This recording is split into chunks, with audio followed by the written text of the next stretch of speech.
Hello সবাইকে, good evening. সবাই কেমন আছো? আশা করছি সবাই ভালো আছো। আমিও ভালো আছি। বাইরে ভীষণ বৃষ্টি পড়ছে, তাই আওয়াজটা একটু অন্যরকম লাগছে। কিছু মনে করো না কেউ।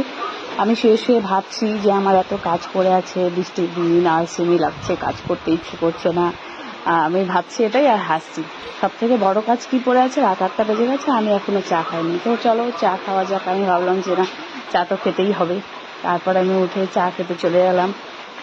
চা তো আগে বানাতে হবে, তারপরেই খেতে হবে। তো চা বানাতেই মনে পড়লো যে মেয়েকেও তো কিছু খাওয়ানো হলো না। ও সন্ধ্যেবেলা ওর দাদু, তারপর ওর পাপা, ওর কাকা আছে, সবাই ওকে এটা সেটা এনে দেয়, ও খেয়ে নেয়। তো ওকে বললাম তাহলে একটু দুধ খেয়ে নে। ও দুধ খাবে না, ও বায়না করছে ম্যাগি খাওয়ার জন্য। তো ভাবলাম যে যাই হোক, একটু ম্যাগি ওকেও বানিয়ে দিই, নাহলে আমি একা একা চা খাবো আর ও কিছু খাবে না। যদিও সন্ধ্যেবেলা অনেক কিছু খাওয়া হয়ে গেছে ওর। তারপরে চা আর সঙ্গে ম্যাগি বানাতে গেলাম। এদিকে দুধ গরমও হয়ে গেছে। তো ভিডিও করতে করতে, আগেও বলেছিলাম যে ভিডিও করতে করতে আমি কাজ করতে পারি না, আর কাজ করতে করতে ভিডিও করতে পারি না, মানে আমার খুব অসুবিধা হয়।